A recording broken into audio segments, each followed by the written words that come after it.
So quick with the motivation.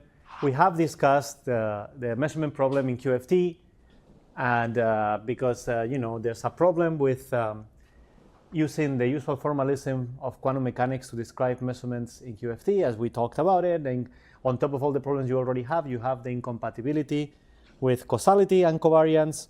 So we're going to have to do something else. And what I'm going to propose today is that particle detector models, which I haven't even defined yet, right? But we will see. Like, you can wonder how you actually measure quantum fields, right? Think of, if I ask you, how do you actually measure quantum fields? Oh, we look at the particles that come out of a scatter. No, not really. What you have, if you have a CCD screen, or maybe if you measure in the electromagnetic field, you have your retinas or a camera. So what you're doing to measure quantum fields is you're coupling other systems, usually non-relativistic systems. By non-relativistic, of course, what we mean is that systems for which a non-relativistic approximation for their internal dynamics is okay.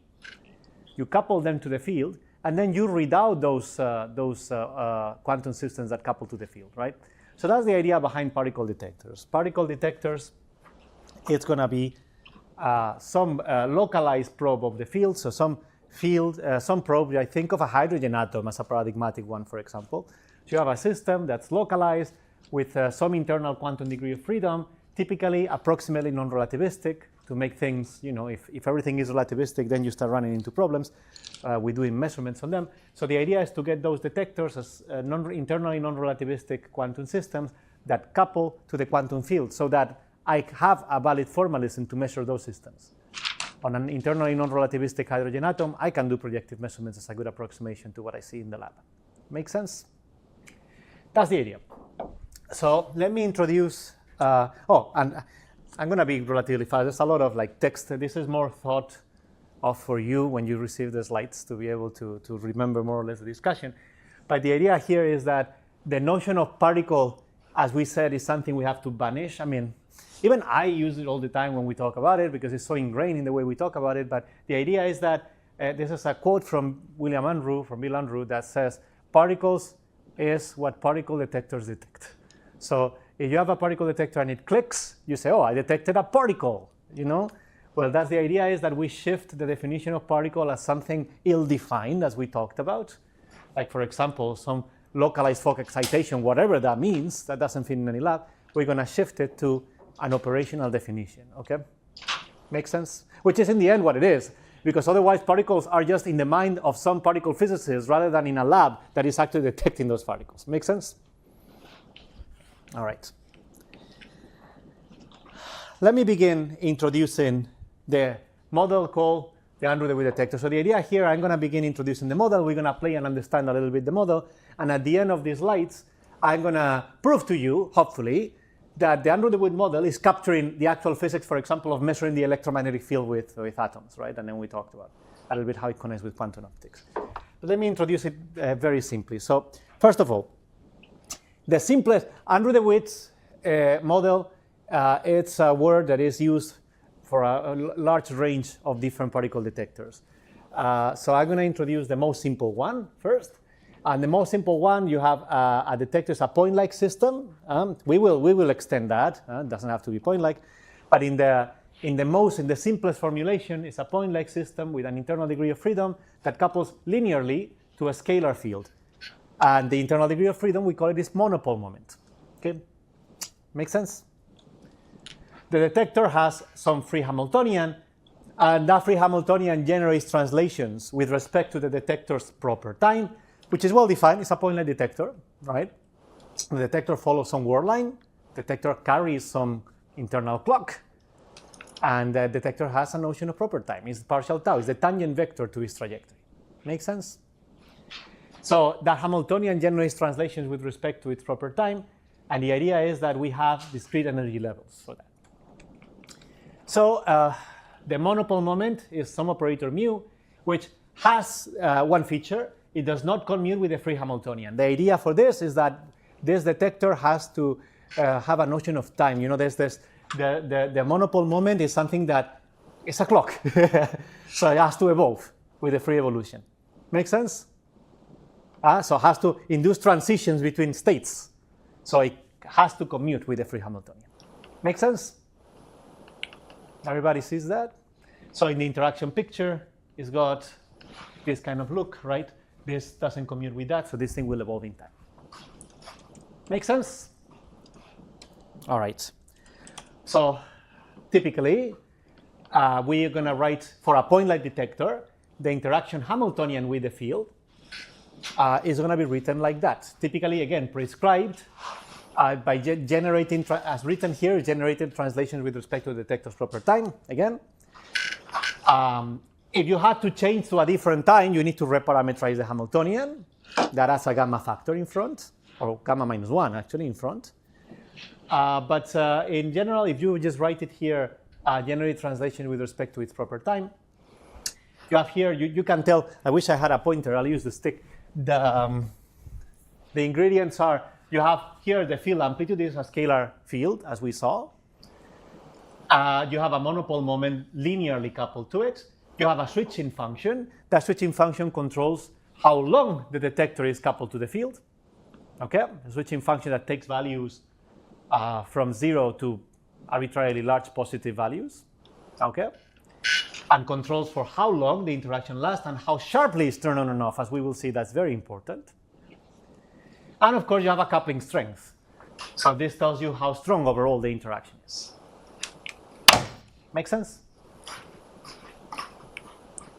Do you understand the model? Very simple model. Let's make it, okay. We're going to make it more concrete, but let's first consider what question I'm going to ask to illustrate how it works. I'm going to ask how likely it is that a particle detector clicks in the presence of the vacuum. Yes? Sorry, quick question about the monopole operator. I should think of it as sort of like generalizing, like hydrogen atom dipole moment, coupling to electric field. Not generalizing. We will see, this is part of what we see at the end, how it relates to an electromagnetic coupling. But it's a monopole moment, so it's a simpler. So the electric field is a vector field. Right. So if you couple to a vector field, you have to couple dipolarly at least. Mm-hmm. You need a vector to couple to a vector and generate a scalar. Your interaction Hamiltonian density is a scalar density. So you need to get a vector D to contract with the field E in order to get a scalar.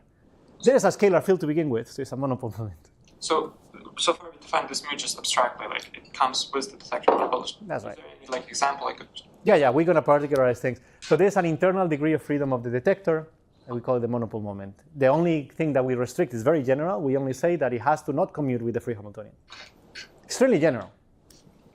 It could be, imagine you have a harmonic oscillator detector, right? So you can pick the position of the detector, the internal position, the Q of the harmonic oscillator, to be your monopole moment, because it doesn't commute with p squared to m of the free Hamiltonian. I see.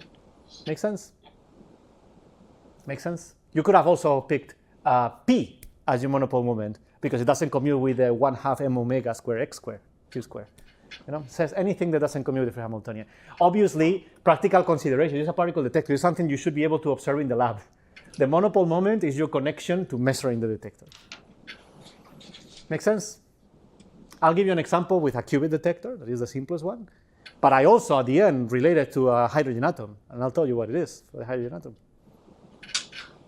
I'll tell you exactly what it is. I'll tell you what the switching and the smearings, which we don't have here because it's point like R in the hydrogen atom case. And I will even mention the gauge issues that you may have defining this. But we take it slowly first. First is an abstract model that is simple, but it should make sense, no? All right, so we're going to ask how likely it is that a particle detector clicks in the vacuum. Say Minkowski, and we're going to do Minkowski, okay? Flat spacetime, vacuum state of the field. How likely it is that a particle detector clicks? What do you think? What would be your first intuition on that? Yeah? I mean, the intuition would be like there's no particles. Shouldn't, right? But maybe this isn't true because, like you were showing before, if you're like moving or something else is happening, like you can have. Say it's not moving. Oh. It's inertial. Okay. I agree with what you said, and we will see. Part of the things I want to teach you is the Unruh effect. That's going to be great. The thermality thing, right? That the particle depends. What happens? You see, the abstract notions of particle looks like something thermal is going on. What happens if you stick a detector and you accelerate it? That's a thermometer. What happens if you accelerate a thermometer? Does it thermalize? But I'm talking of the most innocent case. No particles. It's a vacuum, the ground state. A detector that is just sitting there. This is the thing that happens, that this doesn't go to sleep, but the screen does disappear. So the detector is still. What is the chance that the detector clicks? Have you heard this story that they tell kids to go to sleep, that when you get a magnifying glass in the vacuum and you look, you start seeing a soup of particles popping in and out of existence? What a bunch of BS. But it's based on something real. We will see that if a detector has a lot of resolution, it will see clicks in the vacuum. But if you don't have a lot of resolution, it will not. Again, big spoilers. But a detector can click in the presence of the vacuum even doing nothing if you look fast enough. The approximations that people do in quantum optics have made us forget that that's a thing. But it's totally a thing. Or S-matrix. S-matrix approach are made us forget. In S-matrix, you would not detect anything. There would be no transition probability to an excited state from the vacuum. They would even say something horrible. Heresy even, you would say. Which is, it violates energy conservation. And I'm like, excuse me? Are you plane waves eigenstates of the full Hamiltonian including interaction? They are not. What do you mean it violates energy conservation? Oh, the expectation value. Well, hold on. Is your Hamiltonian time dependent in the Schrodinger picture? No, it's not. But then it preserves energy. What are you talking about? It violates energy conservation. Getting a detector excited by emitting a particle, quote unquote, would not violate energy conservation. How come not? The problem is your definition of particle, my friend. We'll see all that. Okay? That's the next set of slides after that. All right, so I just want to put it in you that it's going to be some math going on, but I want you to don't lose the sight of the physics that should make you motivated for the math. All right, so yeah, my intention was not to give spoilers by this sentence, but I just spoiled the whole thing, but it's all right. I hope that this spoiler was fun. Okay, let's do the simplest case, okay? Let's say that my detector only has two levels, ground and excited. Very common, detectors is clicking, you know? They get excited, they click, click. Make sense? All right, so it's a qubit detector, two-level detector.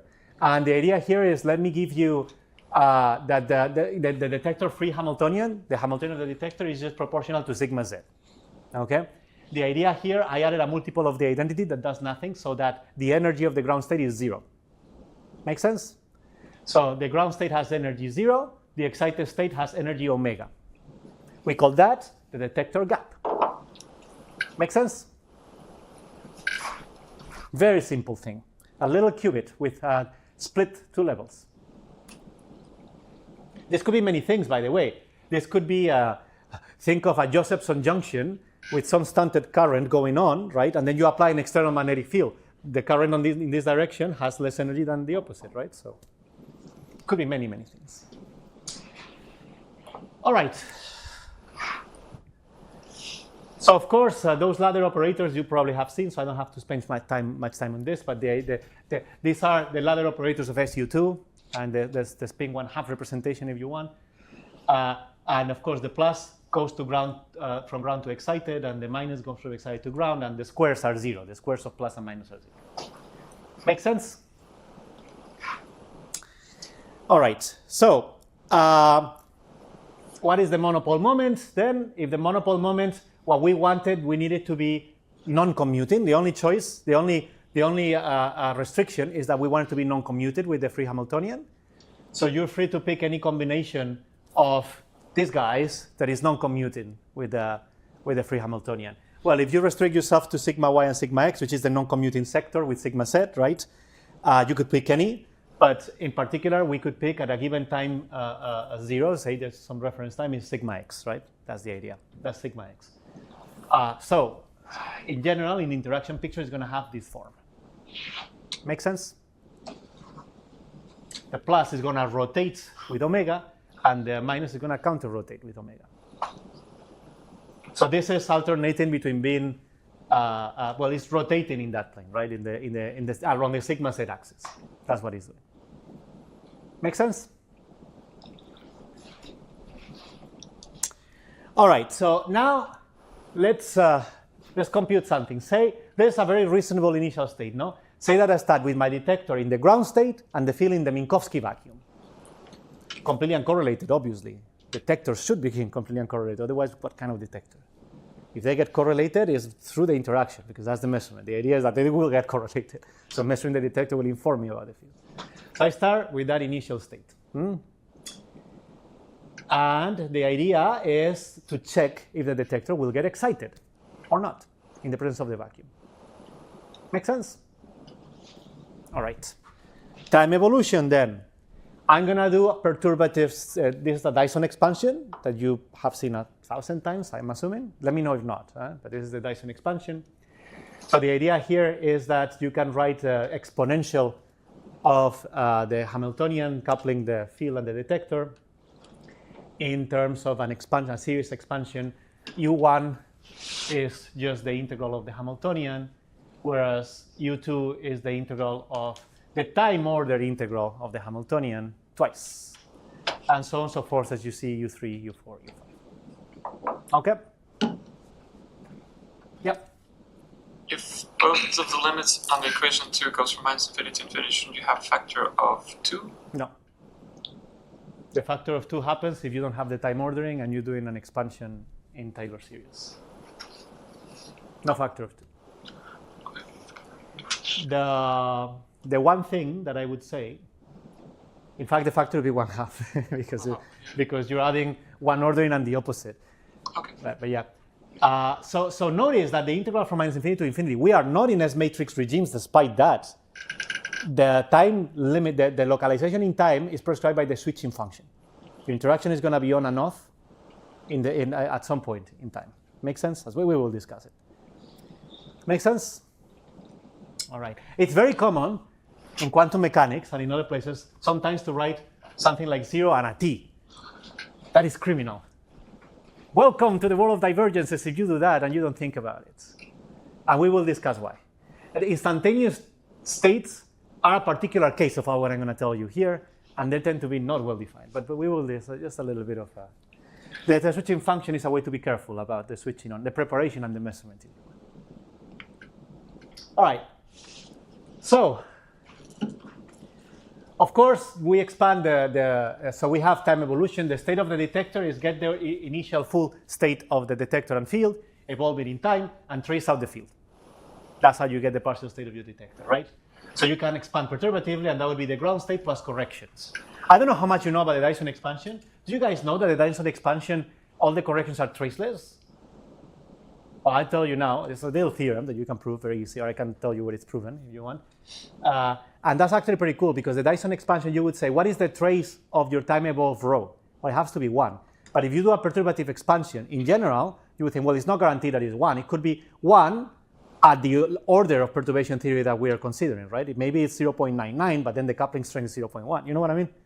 Because it's not the full density matrix, it's just a perturbative correction. Well, the Dyson expansion in particular, no, it's always 1. The Dyson expansion preserves the trace, preserves the probabilities at any order in perturbation theory. It's one of the, it doesn't preserve other things, but it preserves the probability at all orders in perturbation theory, which is nice. So the trace is 1, all the corrections are traceless, the trace is 1 at all orders.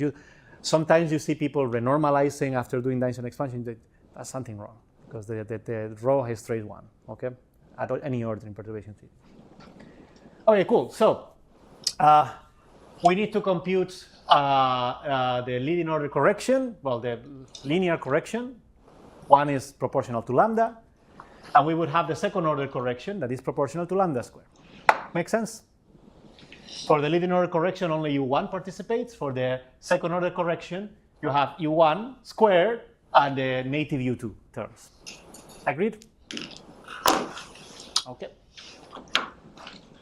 The usual mistake that people sometimes make, that why they end up with a non-trace 1 rho, is because they do it at the level of the amplitude, and they say, oh, leading order, I only need U1 at the level of the amplitude. And then they multiply the ket times the bra to get the density operator, but then they don't have any cross terms U2 with identity because they forgot to add the U2. All right, so that's the mistake that I want you not to do. Cool, so far so good? All right. Now, we are in the vacuum, so the 1-point function of the field vanishes. The expectation value of the field amplitude in the vacuum is 0. Agreed? Very easy to see, right? Do a plane wave expansion of this, right? And then you get an A plus an A dagger with phases, right? And an integral of frequencies. The A annihilates from the left, the A dagger annihilates from the right. Make sense? Good. So, the first perturbative correction, meaning like the proportional to lambda 1 is 0, so the leading order correction is lambda square. Agreed? Good.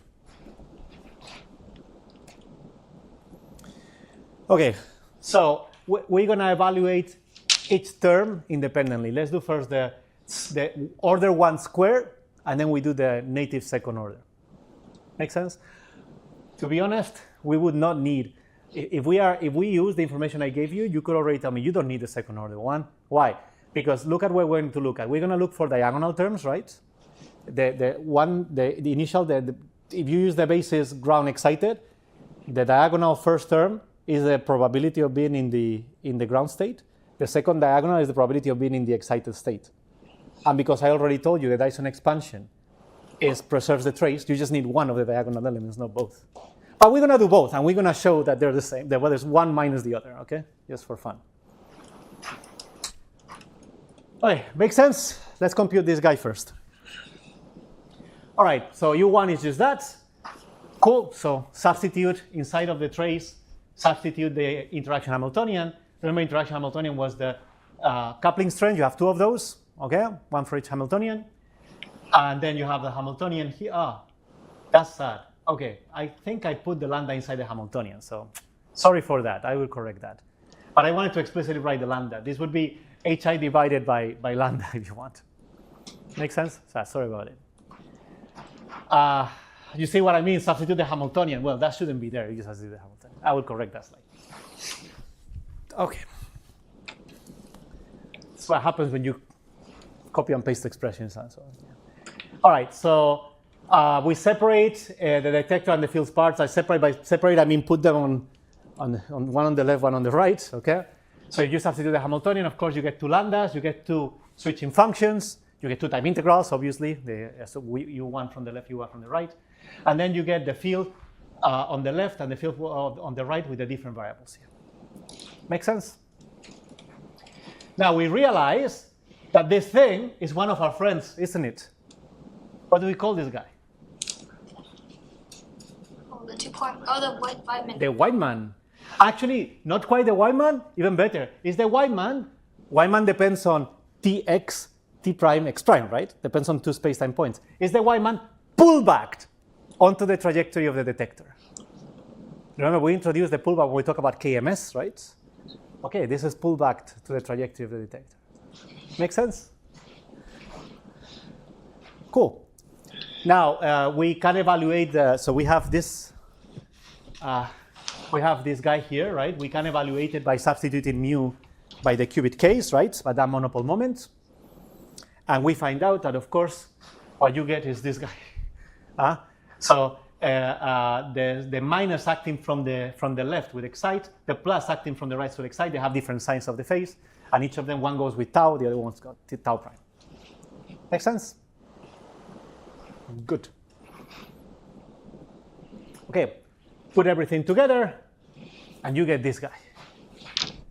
Times, you see, this gives you the matrix element that goes with the excited state. Okay? And the coefficient of it is, of course, what we call the vacuum excitation probability, is that diagonal term that goes on the excited density matrix element.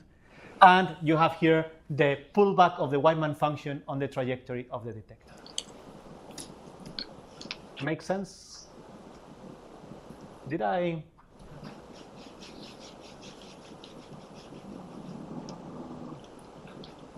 I don't know if I did. Oh no, it's good. It's good because I conjugated. Good. Okay. Make sense, everybody? All right. You already know that, right? But the idea here is that the excitation probability is controlled by two ingredients. One is the detector internal oscillation, the clock of the detector, and the vacuum correlations of the field sample or the detector trajectory. So this is actually very important to understand what the particle detector is doing. Look, remember what it says. This is a quantum system moving along a trajectory coupled to the field linearly.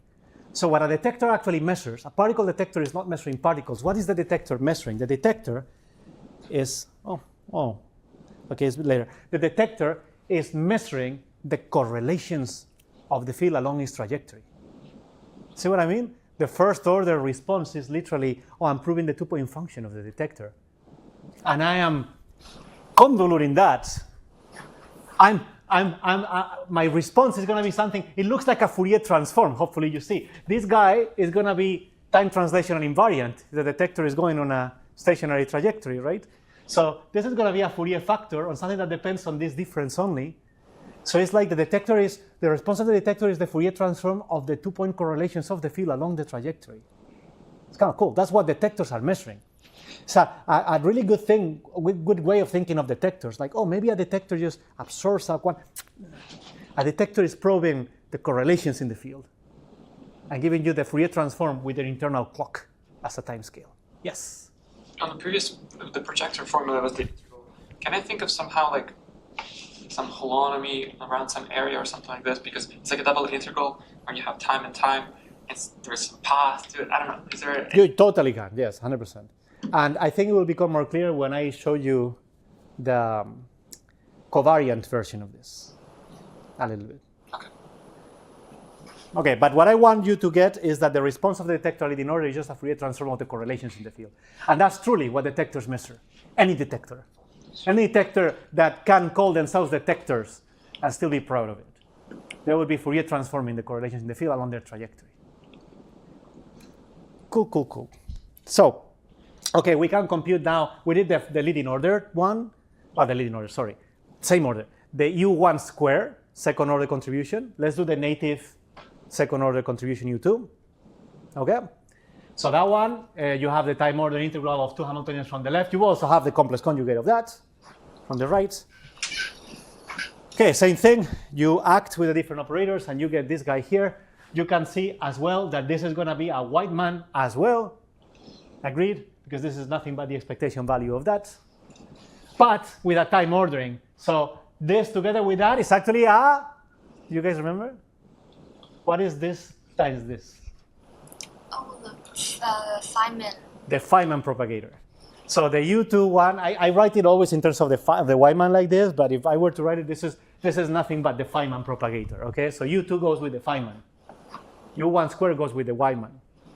Make sense? Very nice. And of course, notice that is proportional to the ground state. You start in the ground state and you have the square of U.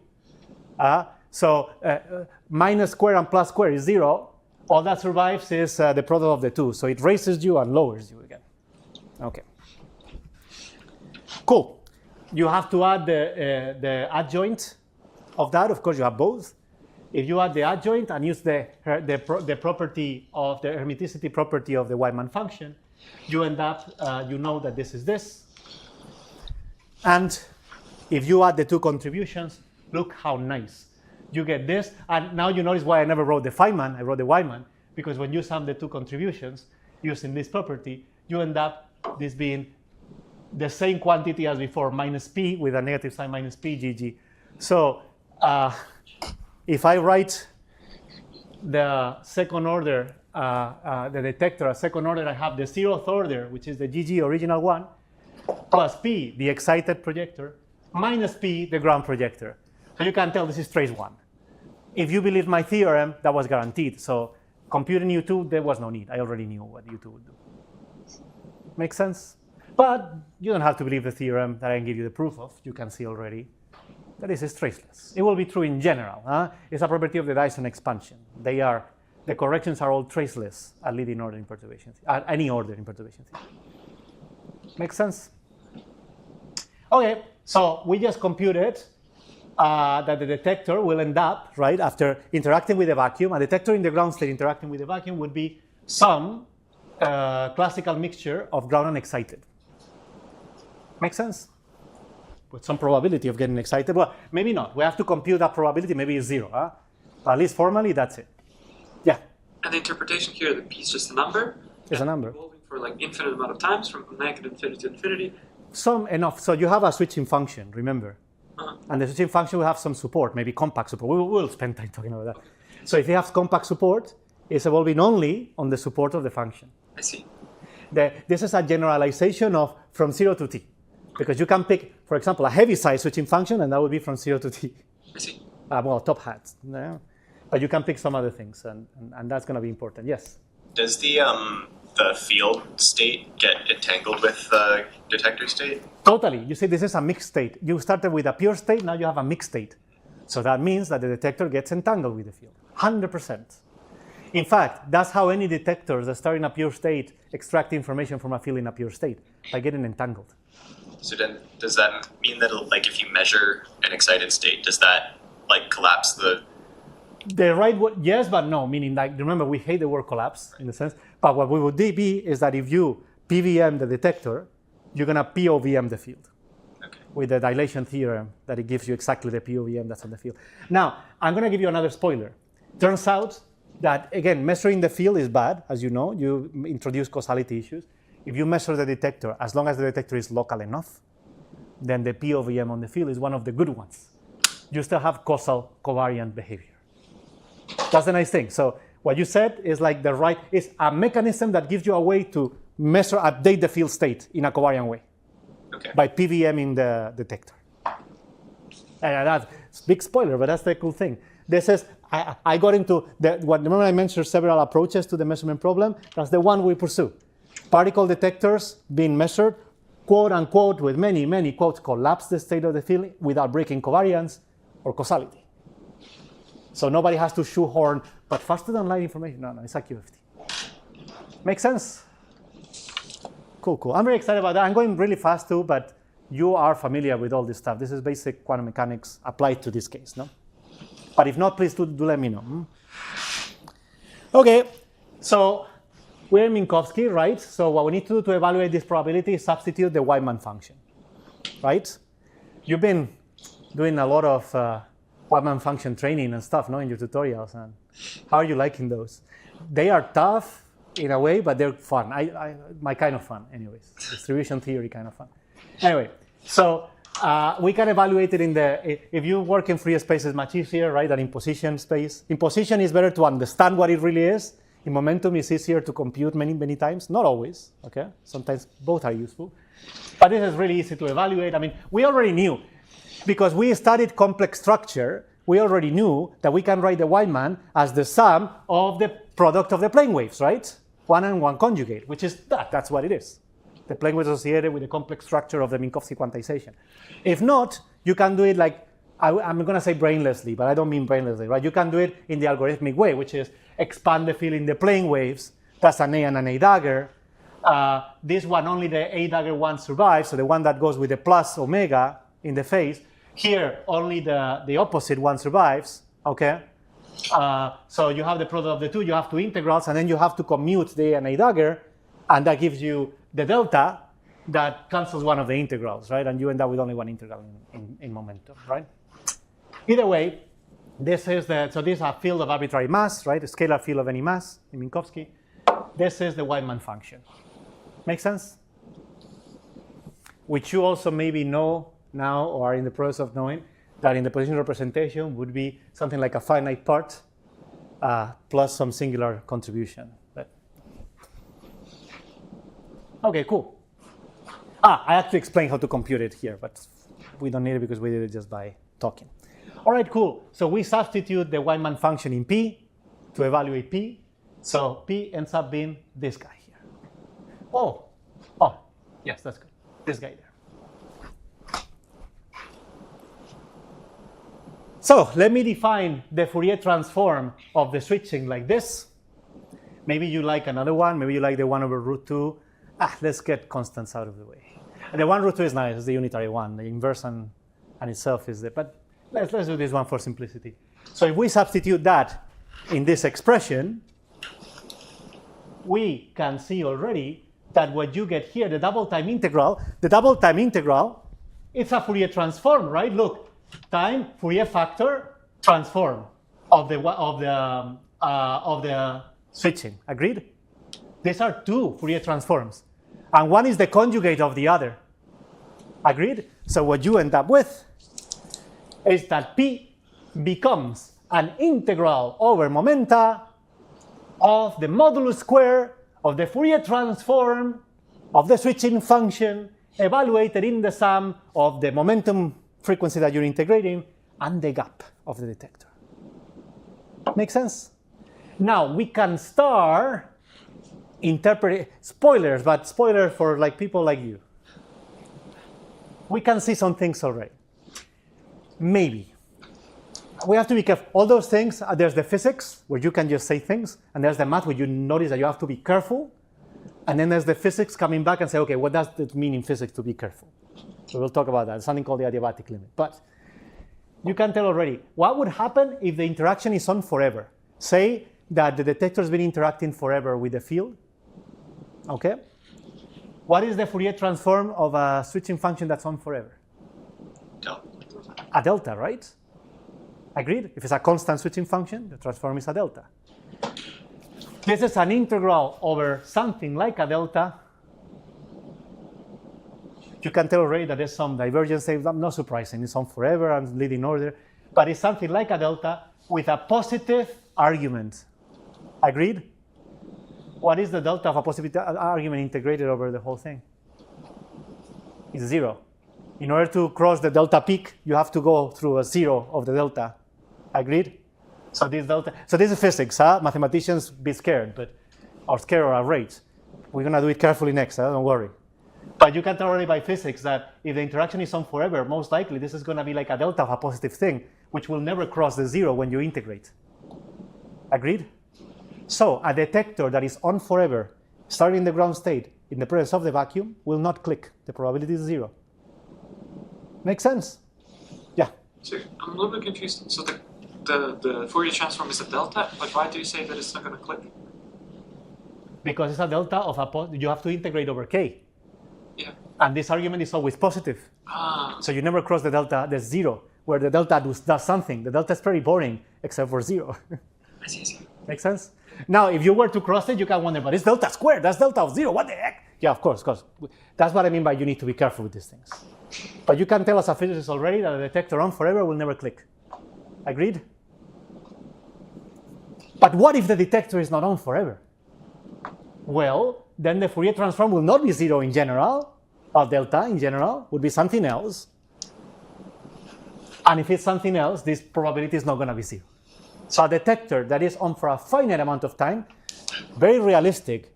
I've heard that physicists don't live forever, even experimental ones. I think experimental ones, by logic, experimental physicists should have lower life expectancies. I mean, they're more, I don't know, because theoreticians kind of sit down more. I don't know, actually. That's non-trivial. But they don't, neither of those live forever, so your experiments would have a finite time.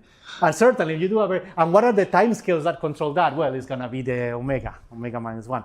We're going to call things fast or slow, depending if they're fast compared to the internal clock of the detector.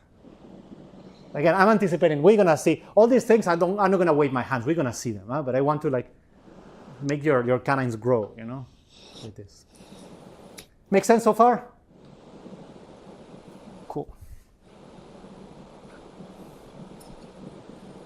Okay, so for finite time interactions with sufficiently regular switch, and all we're getting what that means, the excitation probability is in general non-zero, even when the field begins in the vacuum. So a detector can click in vacuum. What does that mean? Yeah. It sort of feels like, based on the fact that it doesn't click if it's infinite time, it sort of feels like the detection is more of like an artifact of you like turning on your machine rather than like an actual genuine detection. Is that like... What this tells you is that you cannot separate detection, actual detection, from the switching on and off of the interaction.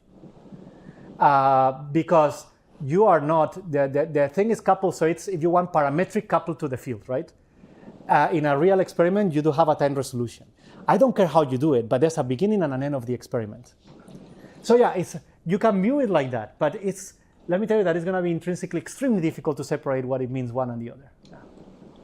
Okay. Make sense, everybody? All right. Okay, if the interaction lasts very long and is switched on and off sufficiently gently, and there we're going to talk about that, then the excitation probability tends to 0 for an inertial detector in the Minkowski vacuum. So let's consider a Gaussian switching, for example, just for fun, to see, because it's regular enough, and you can think of it as you can do a lot of math, integrate those things analytically with those. So the interaction timescale t becomes, when t becomes very large, the support of the Fourier transform becomes sharply concentrated, and the factor is suppressed because this is always positive. That's the careful way to do it. Don't put a infinite, just think something that is very large but regular. Okay. Okay. Kurt, this we picked. In past years, I've done this calculation.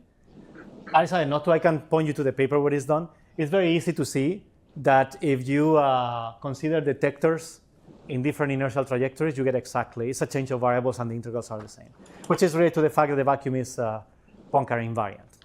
Okay, so this is not just for a detector that is stationary. Any detector with those coordinates is a detector that moves in any inertial trajectory. Make sense? All right.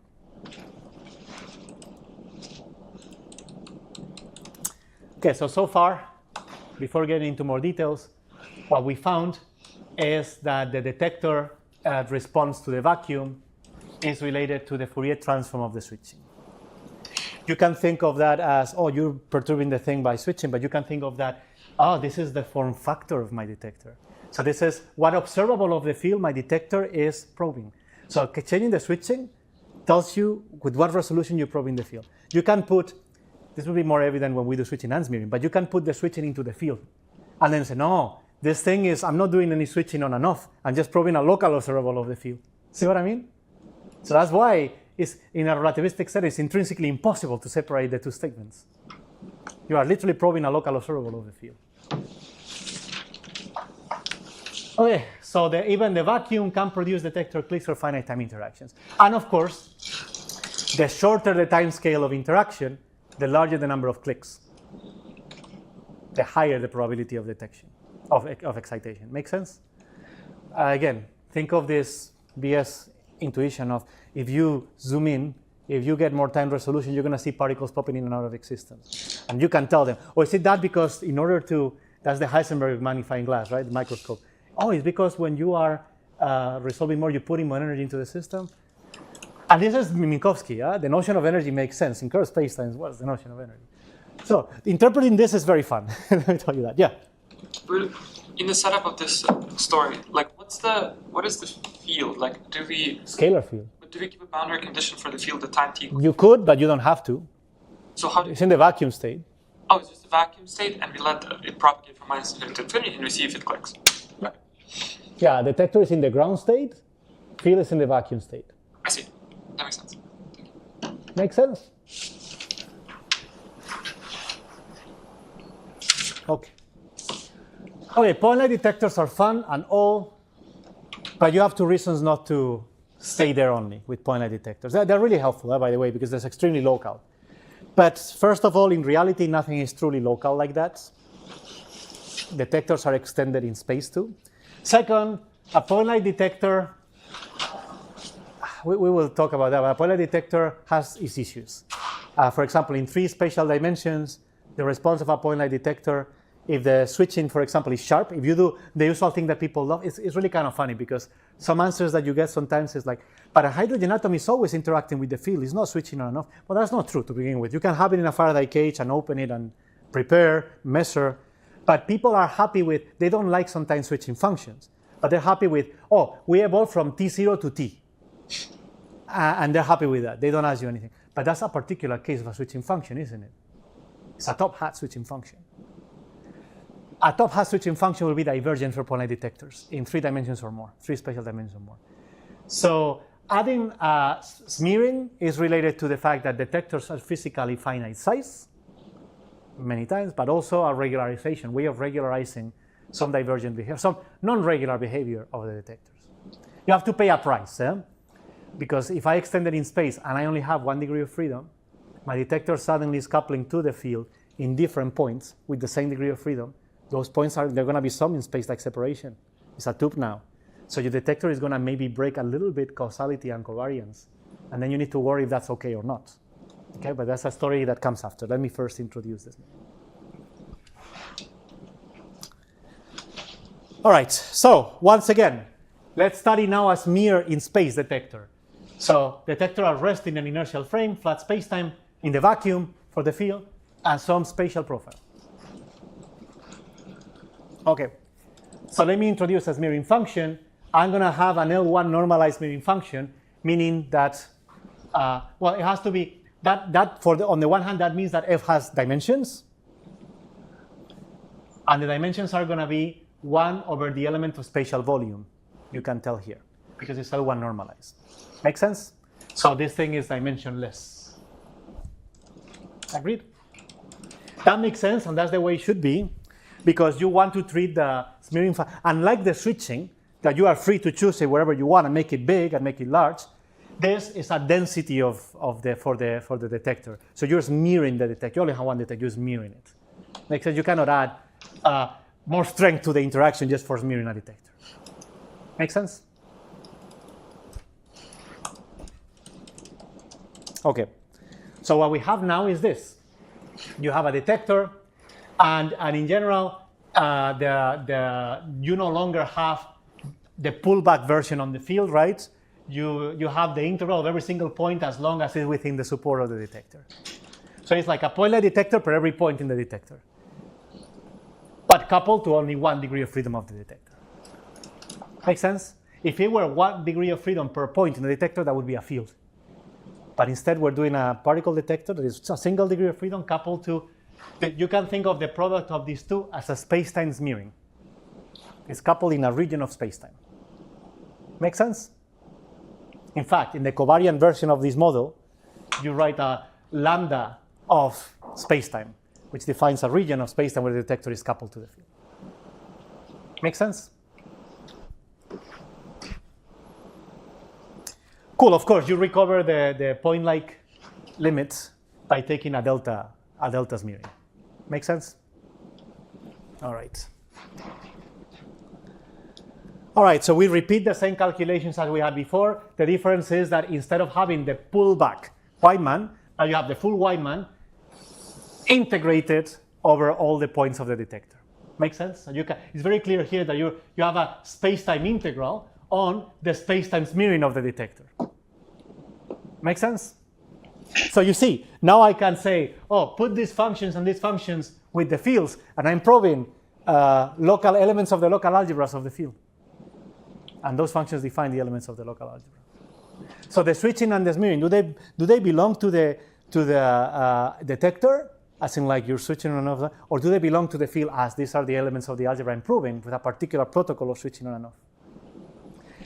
And with somebody more prone to do a particle interpretation would say, yeah, you are maybe exciting things because you're varying the interaction in time and so on. But some other person would say, no, the fact that it's finite time means that I'm probing elements of the local algebra. And those, I can detect particles out of those or have clicks out of those as well, yeah. And also this mu operator is still point-like, even though the coupling... It's only one. I mean, the mu doesn't have spatial dependence. Right. Mu is 1 degree of freedom that's internal to the detector. Think of a hydrogen atom. For a hydrogen atom, you have 1 degree of freedom of the atom, right, which is the position of the electron. In general, it would be the center of mass and the relative motion. But say that it's infinite proton mass. So you have the position of the electron, right? That's your degree of freedom, the R of the electron. And that degree of freedom is coupled to the electromagnetic field throughout the smearing of the atom, right? 1 degree of freedom that couples to many points in space and time. And f of x should be thought of as a probability density function of the... We'll see what it actually is for a hydrogen atom, because that is an explicit thing that I will do. Yeah. But kind of, not quite, because you'd remember that this is mixed into levels, the excited and the ground. So which one is it? Is the ground, is it the excited? We have to do it carefully. Okay. And you will see that. Yeah, I promise, the promise of the hydrogen atom is formally given to you. Yeah. Makes sense? All right, cool. Okay, same as before, we substitute the Weidmann function, we do the integrals, and now we introduce, of course, the Fourier transform of the smearing as well. And when you get in the end is that, the integrals in time give you the Fourier transform of the switching, the integrals in space give you the Fourier transform of the smearing. So the vacuum excitation probability becomes the product of the integrals of the modulus square of the Fourier transforms of the spatial and time switchings, time smearing. Make sense? All right. course, the point-like limit corresponds to the delta, you know, in position, which means that it's a 1, the Fourier transform, you recover the previous result. Make sense? All right, so look at what this is. This is truly a form factor, right? If you had something that was divergent because of the point-like nature of your detector at some point, this will take care of it. This is telling you that, well, the Fourier transform, you know, you have some spatial distribution, and because you have some smoothness in your spatial distribution, you smear the UV. Think if it were a Gaussian smearing, for example. You have Gaussian tails coming out of this. Those Gaussian tails are going to kill the UV. And we're going to talk about that because that matters. We're going to talk about something called the adiabatic limits and smooth detectors.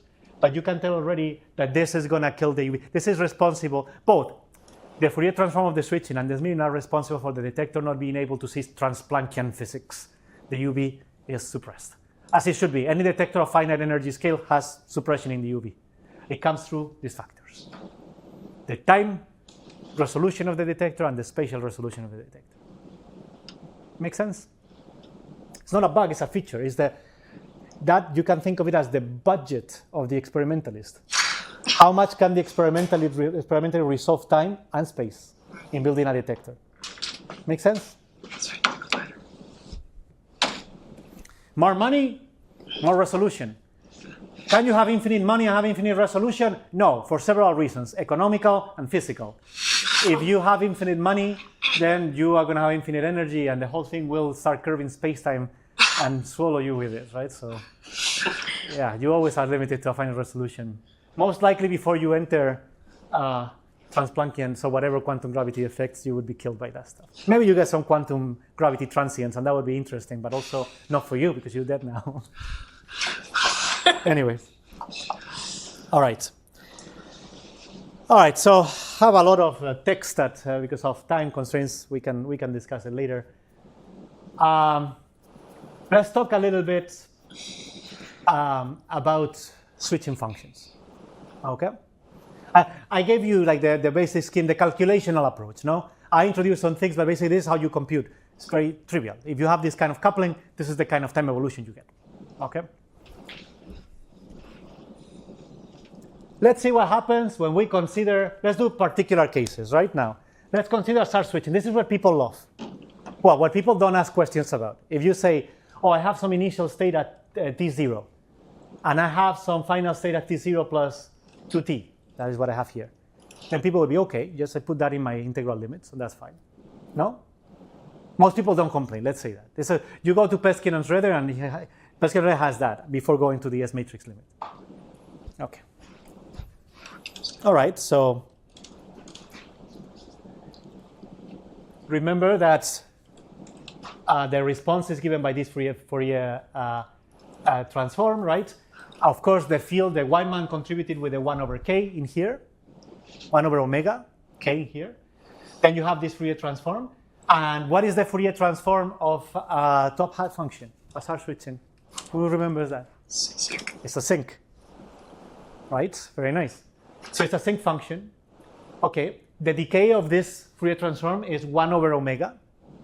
Then we take it back to the integral and say, and of course we need to, I can do the angular integrals, no problem. I have enough symmetry. One of them is trivial. The other one, you can choose the x for the factor. You can choose the axis to align with the integration z-axis. So it becomes a cosine, and you integrate the differential of the cosine from spherical coordinates. You have a Jacobian, though, a radius Jacobian like this. So here you have n minus 1 and 1/2, and 2 and a square, right? So in total, if n is larger or equal than 3, that integral is divergent. So your transition probability leading order divergent.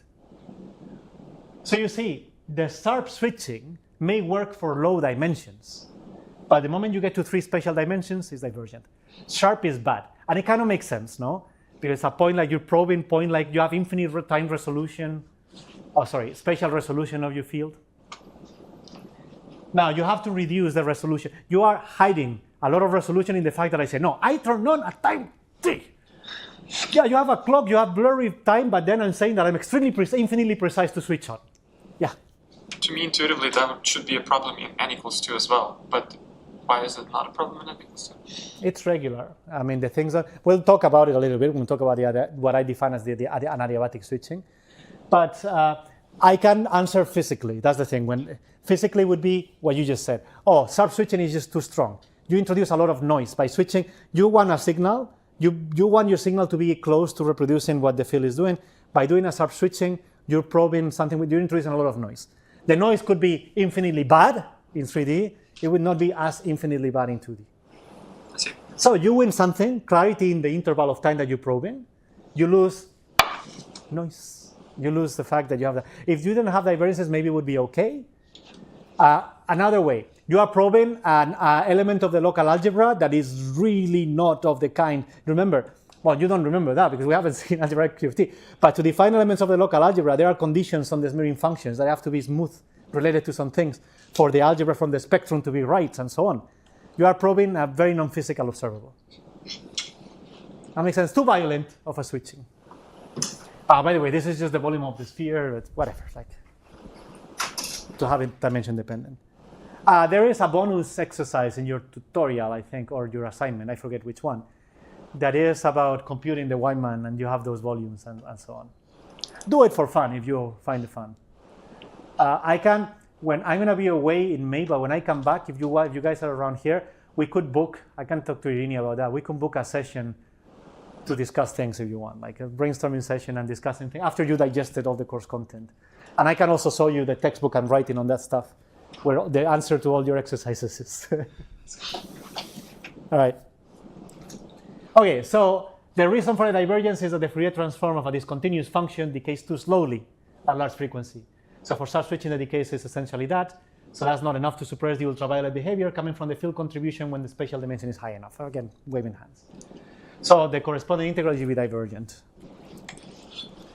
So a natural alternative, I'm going to have to finish soon, so I'll say a couple things. Natural alternative is to use smooth switchings. For instance, you could consider a Gaussian switching. You could consider a Lorentzian switching. They're smooth and do not have abrupt discontinuities. The Fourier transform decay much faster. Well, this one decays Gaussian. This one decays exponential. They're going to kill any polynomial divergence introduced by any dimension by the Jacobian. So mathematically, you can blame it on the Jacobian and how the power goes up as you go increasing the spatial dimension. So these guys are fine for any dimension. But of course, then, yeah, go ahead. Is it possible to do like a slew rate, where you just like straight and then you go on a slew? For 3 dimensions, yes. For 4, no. You see, when you do that, you increase the polynomial that is suppressing, right, the Fourier transform. So yeah, that means that at some point, in fact, well, for many compactly supported switchings, you're going to normally have polynomial Fourier transform, polynomial decaying. So that means that you can, as long as your dimension is not too high. It's not true. You could have compact support switchings whose Fourier transform is sub-exponential, but super polynomial. And those would work for any dimensions as well. There's trade-offs with that. I mean, this is what I wanted to talk about. So having compactly supported switching is nice because that means I know my temporal extension of my experiment, right? Having non-compact, they decay rapidly away from a central region, but they're non-zero everywhere, okay? So this is a trade-off. Maybe you can use a non-compact one and go to the point where there's no difference between that one and cutting it, as you said, like the introduction of the noise there is going to be much smaller than any resolution to noise. You can still use non-compact ones that are smooth as a good approximation. But, not of warning, you have to be careful. There's literature, most of it by me or my students when they graduate and so on, talking about being careful about that. Okay, can you use non-compact stuff and be okay? Sometimes yes, sometimes no, it depends. The answer tends to be it depends, right, for many things. All right. You can, of course, you can convolute something that is non-compact to something compact, right? And that actually gives you scales and so on. I don't want to spend much time on that. But again, you see here, there's what I call sometimes analytic bump, non-analytic, smooth bump, the bump function. That's class infinity. It's compactly supported for real, but it's class infinity. Of course, that means it's not analytic. I don't know who gave me that, but I call it oftentimes analytic bump, non-analytic, obviously, but I call it that, smooth bump. Or you can get something like this, which is a compactified Gaussian switching, right? You can compactify by a Gaussian something like a sharp switching, you know, and then you create compact functions. But I want to end, maybe I'll end the lecture today, right, with the notion of strong support, which we will say that a smooth function is strongly supported on an interval if it becomes rapidly negligible outside that interval, even though it need not vanish exactly. So I'm gonna, this is a very physicsy notion, not mathematical in a sense, but I can talk about strong support, and I will define it a bit better by saying strong supports are functions whose Fourier transform can suppress the divergences coming from the Weinmann in any dimension.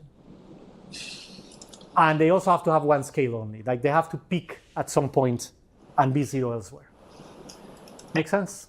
That's kind of the notion of strong support. And a Gaussian is a paradigmatic example of a function with strong support. I'm gonna stop here. We'll do it later today. We're gonna talk about adiabaticity. So what does it mean? So there's something really interesting, which means, what does it mean? I'm gonna discuss. Let me just tell you a bit of the physics. Remember that I told you that when you take the detector to the time to infinity, the probability of transition is 0, which feels natural, right? That's actually not true. Remember that you had a modulus square of a Fourier transform. That thing, if you know, it's not just a delta, it's something like a delta square. If you're not careful, it may not happen that the limits, there are two interesting limits. That you can compute your transition probability, and you can take the limit of t going to 0, the interaction time going to 0. Say you have some function with some time scale, right? Could be a sub-switching, could be a Gaussian. Take the limit of t going to 0 versus take the limit of t going to infinity. The question is if the limit commutes with all the integrals we've done. In general, it will not. And that has things to do with physics. So in general, if you have a sharp switching, remember there's the noise thing, go to 2 dimensions, not to have infinite. If you have infinite, then everybody says, sure, it's divergent. Go to one that is well defined, like 2 dimensions, special limit, 2 plus 1. Take the limit, a sharp switching, and take the limit to infinity. That is not going to go to 0. Because the limit does not commute with the integral. You don't have continuity inside to do that. Same goes with the limit of t equals 0. We're going to see that if you have a point light detector, the limit t equals 0 does not commute with the integrals. So you may have that when time is 0, you suddenly get a non-zero probability of excitation.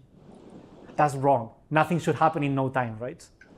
So we're going to discuss these two things. Those are UV effects, all right, that are very important, because when I say the detector is on forever, I need to qualify.